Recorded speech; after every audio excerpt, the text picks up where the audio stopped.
नमस्कार दोस्तों, basics of stock market series की इस लर्निंग वीडियो में आपका स्वागत है।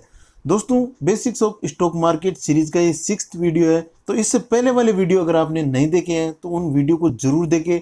आपको किसी भी स्टॉक को फंडामेंटली एनालाइज करने में बहुत ही ज़्यादा हेल्प मिलेगी। इसलिए दोस्तों, आप उन वीडियोज़ को जरूर देखें। साथ ही इस सीरीज के आगे आने वाले वीडियोज़ को अगर आप देखना चाहते हैं तो इस चैनल को सब्सक्राइब जरूर करें। साथ में उस बेल आइकन को जरूर प्रेस करें ताकि जैसे ही कोई वीडियो आए तो आपको उसका नोटिफिकेशन मिल जाए। दोस्तों, आज की वीडियो में हम सीखेंगे कि हम किस प्रकार बेड स्टॉक्स को आइडेंटिफाई कर सकते हैं या बेड स्टॉक्स को अपने पोर्टफोलियो में शामिल होने से बच सकते हैं। तो किस प्रकार हम बेड स्टॉक्स को फाइंड आउट कर सकते हैं, आज के वीडियो में कंप्लीट प्रोसेस देखेंगे। तो वीडियो बहुत ही ज़्यादा इंटरेस्टिंग होने वाला है, बहुत ही ज़्यादा इंफॉर्मेटिव होने वाला है। तो आप वीडियो को एंड तक जरूर देखिए। दोस्तों, हम बेड स्टॉक्स को फाइंड आउट करने के लिए जो मैंने फंडामेंटल एनालिसिस के टूल बताए हैं उनको तो यूज करना ही करना है। साथ ही हम आज जो बात करेंगे उनको भी अगर हम शामिल करेंगे तो हमें बेड स्टॉक्स को फाइंड आउट करने में बहुत ही ज़्यादा आसानी होगी। तो चलिए देखते हैं कि हम आज इस वीडियो में क्या सीखने वाले हैं और जिसके आधार पर आप किस प्रकार बेड स्टॉक्स को आइडेंटिफाई कर सकते हैं। दोस्तों, जब भी आप इन्वेस्टिंग करते हैं तो आप किसी भी कंपनी का P&L स्टेटमेंट तो जरूर देखते होंगे। यानी दोस्तों, प्रॉफिट एंड लॉस स्टेटमेंट के बेस पर आप इन्वेस्टिंग का डिसीजन जरूर लेते होंगे। जिस कंपनी का P&L अच्छा होता है उस कंपनी को आप अच्छा मानते हैं, जिस कंपनी का P&L अच्छा नहीं होता उस कंपनी को आप अच्छा नहीं मानते। नॉर्मली जो डिसीजन होता है वो इस प्रकार ही होता है, क्योंकि दोस्तों जिस कंपनी का प्रॉफिट अच्छा होता है और उस प्रॉफिट में लगातार वृद्धि होती है तो हम ये समझते हैं कि ये कंपनी अच्छी है, इसमें हमें इन्वेस्टमेंट करना चाहिए। और दोस्तों, ये सही बात भी है, क्योंकि जो कंपनी लगातार ग्रोथ दिखा रही है, जिसका प्रॉफिट लगातार बढ़ रहा है, उसमें हमें इन्वेस्टमेंट करना चाहिए। लेकिन दोस्तों, इस प्रकार जो P&L हम देखते हैं या इस प्रकार कंपनी जो प्रॉफिट दिखाती है उसमें बहुत बड़ी कमी है। वो कमी क्या है हम आगे वीडियो में देखेंगे, आपको भी अच्छी तरीके से समझ में आएगी। तो सबसे पहले हम देखते हैं कि किसी भी कंपनी का P&L स्टेटमेंट हमें क्या बताता है। किसी भी कंपनी का P&L स्टेटमेंट देखने के लिए सबसे पहले आपको अपने डीमेट अकाउंट में लॉगिन करना है। अगर आपके पास डीमेट अकाउंट नहीं है तो इंडिया के लीडिंग ब्रोकर्स का डीमेट अकाउंट ओपनिंग लिंक आपको वीडियो की डिस्क्रिप्शन में मिल जाएगा, जहां पर आप अपनी पसंद का डीमेट अकाउंट ओपन कर सकते हैं और अपनी इन्वेस्टमेंट जर्नी को स्टार्ट कर सकते हैं। मैं यहाँ पर दोस्तों जीरोधा को यूज कर रहा हूँ, जीरोधा के माध्यम से ये प्रोसेस बता रहा हूँ। आपके पास कोई भी डीमेट अकाउंट है तो उसमें भी आपको लगभग सेम तरह का प्रोसेस देखने को मिलेगा। तो सबसे पहले हम अपने जीरोधा अकाउंट को लॉगिन कर लेते हैं। लॉगिन करने के बाद इस प्रकार का इंटरफेस आएगा, जिसमें यहाँ पर उस कंपनी को आपको सिलेक्ट करना है जिसका आप P&L स्टेटमेंट देखना चाहते हैं। तो हम यहाँ पर TCS का P&L स्टेटमेंट देखना चाहते हैं, तो हम यहाँ से TCS को सिलेक्ट कर लेंगे। तो जैसे सिलेक्ट करेंगे इस प्रकार आपको बाई और सेल का ऑप्शन मिलेगा। तो यहाँ से आपको नीचे स्लाइड करना है और नीचे यहाँ पर आपको फंडामेंटल का ऑप्शन देखने को मिलेगा। तो आपको यहाँ पर क्लिक कर देना है और फंडामेंटल्स को ओपन कर लेना है। इसके बाद यहाँ पर जो ऊपर में डिटेल्स का ऑप्शन देखने को मिल रहा है उस पर क्लिक कर देना है। तो जैसे ही क्लिक करेंगे हमारे सामने टिकर टैब ओपन हो जाएगा। टिकर टैब जो स्टॉक एनालाइजिंग वेबसाइट है जिस पर आप किसी भी स्टॉक का फंडामेंटल एनालिसिस कर सकते हैं। उसके बाद यहाँ पर आपको नीचे स्लाइड करना है और नीचे आपको सी फाइनेंशियल स्टेटमेंट का ऑप्शन मिलेगा, तो इस पर आपको क्लिक कर देना है। जैसे आप फाइनेंशियल स्टेटमेंट पर क्लिक करेंगे आपको यहाँ पर 3 प्रकार के ऑप्शन फाइनेंशियल स्टेटमेंट में देखने को मिलेंगे। आप यहाँ पर इनकम स्टेटमेंट देख सकते हैं, आप यहाँ पर बैलेंस शीट देख सकते हैं, आप यहाँ पर कैश फ्लो स्टेटमेंट देख सकते हैं। तो हम यहाँ पर जो आज स्टेटमेंट देखने वाले हैं वो यहाँ पर देखने वाले इनकम स्टेटमेंट यानी P&L स्टेटमेंट और कैश फ्लो स्टेटमेंट। दोनों को कंपेयर करके ऐसे निष्कर्ष पर पहुंचेंगे या ऐसी इंफॉर्मेशन मिलेगी जिससे आप बेड स्टॉक्स को आसानी से आइडेंटिफाई कर सकते हैं और उन स्टॉक से दूर रह सकते हैं। तो दोस्तों, बेड स्टॉक्स को फाइंड आउट करना भी जरूरी होता है, क्योंकि हमारे पोर्टफोलियो में अगर बेड स्टॉक्स होंगे तो हमें अच्छा रिटर्न कभी भी नहीं मिलेगा। इसलिए दोस्तों, सबसे पहले हम P&L देखते हैं और समझते हैं कि P&L में हमें क्या क्या देखने को मिलेगा, और साथ में हम बाद में कैश फ्लो स्टेटमेंट को भी देखेंगे और दोनों को कंपेयर करेंगे। तो सबसे पहले नीचे आपको स्लाइड करना है और नीचे यहाँ पर आपको पिछले 10 साल का P&L टिकर टैब वेबसाइट पर देखने को मिल जाएगा। तो किसी भी स्टॉक का अगर आप पिछले 10 साल का P&L स्टेटमेंट देखना चाहते हैं तो टिकर टैब वेबसाइट के माध्यम से देख सकते हैं। और भी वेबसाइट अवेलेबल है, ticker.finology अवेलेबल है, skinner.com अवेलेबल है, तो उनको भी आप यूज कर सकते हैं। P&L स्टेटमेंट में सबसे ऊपर में आपको फाइनेंशियल ईयर देखने को मिलेगा। तो यहाँ पर आप फाइनेंशियल ईयर में अलग अलग ईयर में आप P&L स्टेटमेंट को देख सकते हैं। और नीचे जो भी यहाँ पर P&L स्टेटमेंट की रिगार्डिंग जो भी इंपॉर्टेंट कंपोनेंट है वो देखने को मिल जाएंगे। फाइनेंशियल ईयर के नीचे आपको टोटल रेवेन्यू देखने को मिलेगा। अलग अलग ईयर में आप टोटल रेवेन्यू देख सकते हैं। उसके नीचे EBITDA मिलेगा। EBITDA का मतलब होता है earning before interest tax depreciation and amortisation. उसके नीचे आपको PBIT मिलेगा। PBIT का मतलब होता है profit before interest and tax. उसके नीचे PBT मिलेगा, प्रॉफिट बिफोर टैक्स। उसके नीचे आपको नेट इनकम देखने को मिलेगा। तो नेट इनकम वाले सेक्शन में आप अलग अलग ईयर में कंपनी की नेट इनकम देख सकते हैं। उसके नीचे EPS मिलेगा, अर्निंग पर शेयर। उसके नीचे DPS मिलेगा, डिविडेंड पर शेयर। उसके नीचे आपको पे आउट रेशियो देखने को मिलेगा।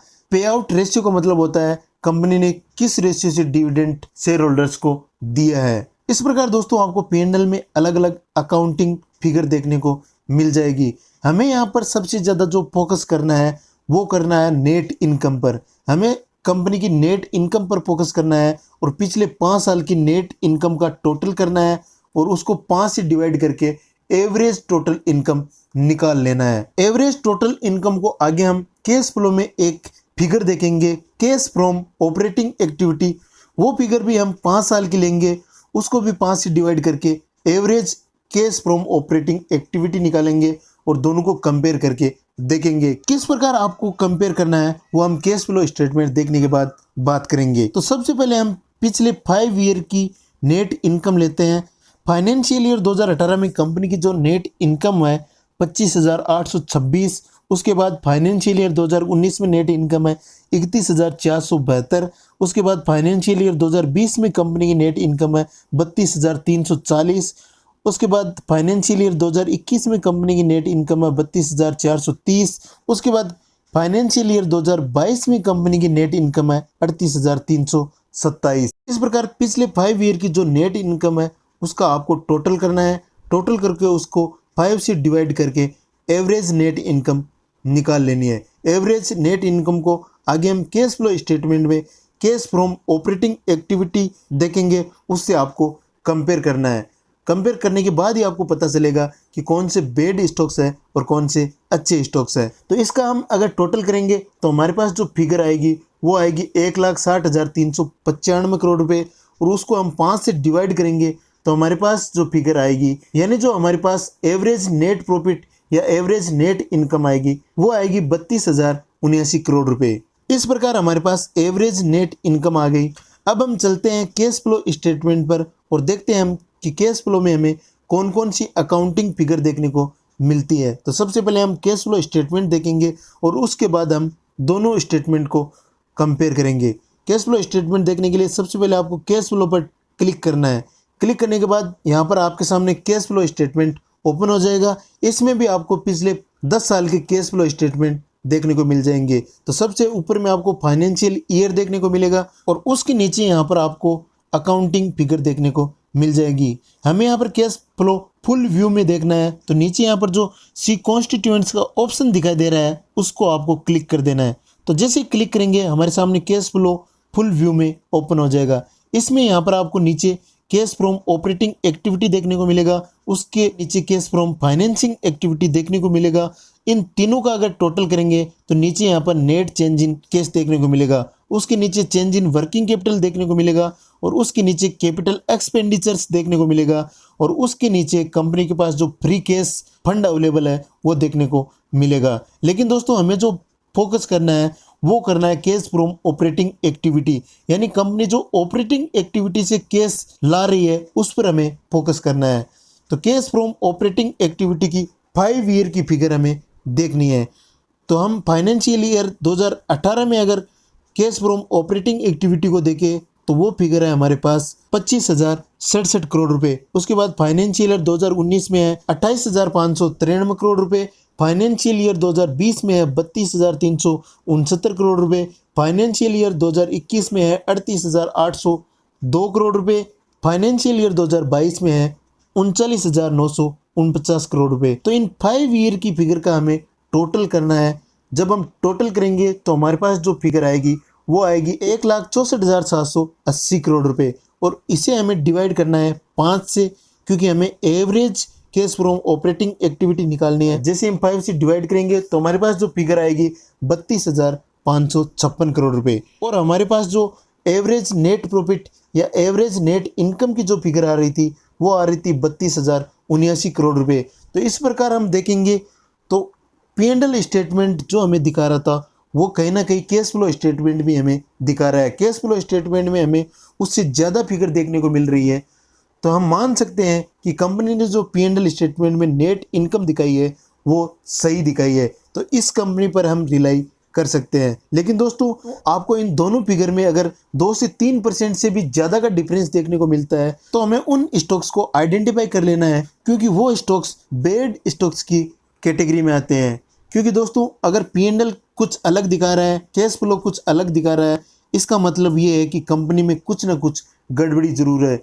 यानी दोस्तों कंपनी ने जानबूझकर मान लो चाहे कुछ भी ना किया हो, लेकिन ऐसे लोगों को माल बेच दिया है या ऐसे लोगों को सर्विस प्रोवाइड कर दी है जिनसे कंपनी को पेमेंट प्राप्त नहीं हो रहा है, कंपनी को पैसा प्राप्त नहीं हो रहा है। इस वजह से ये डिफरेंस आ रहा है, क्योंकि कंपनी ने जब माल बेचा या सर्विस दी तो उसी समय कंपनी ने सर्विस के साथ या माल बेचने के साथ ही प्रॉफिट अपने P&L स्टेटमेंट में शो कर दिया।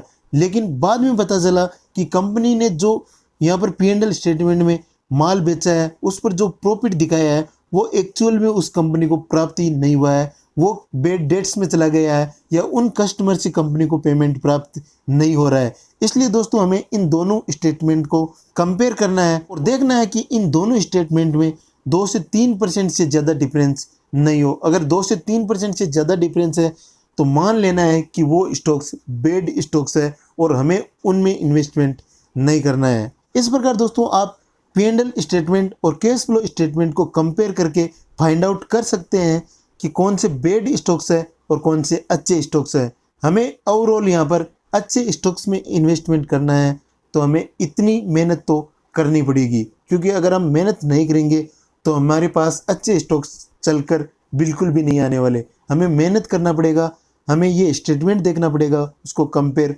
करना पड़ेगा। अगर आप अच्छे इन्वेस्टर बनना चाहते हैं तो आपको ये सारी चीज़ें सीखनी पड़ेगी, फंडामेंटल एनालिसिस करना पड़ेगा। अगर दोस्तों आपको ये वीडियो वैल्यूएबल लगा, अगर आपको ये वीडियो इन्फॉर्मेटिव लगा तो आप इस वीडियो को लाइक ज़रूर करें, अपने दोस्तों के साथ शेयर ज़रूर करें, क्योंकि आपको दोस्तों को भी पता चले कि कौन से बेड स्टॉक्स होते हैं और हमें किस प्रकार बेड स्टॉक्स का पता चलता है या हम किस प्रकार बेड स्टॉक्स को आइडेंटिफाई कर सकते हैं। दोस्तों अगर आपको ये बेसिक्स ऑफ स्टॉक मार्केट की सीरीज पसंद आ रही है तो आप इस चैनल को सब्सक्राइब जरूर करें, ताकि आप इस सीरीज का अगला वीडियो मिस ना करें। इस सीरीज का अगला वीडियो जैसे ही अपलोड हो उसका नोटिफिकेशन आपको मिल जाए, उसके लिए आप बेल आइकन भी जरूर प्रेस करें। दोस्तों आज की वीडियो में इतना ही, मिलते हैं आपसे अगले वीडियो में, तब तक के लिए नमस्कार, जय हिंद।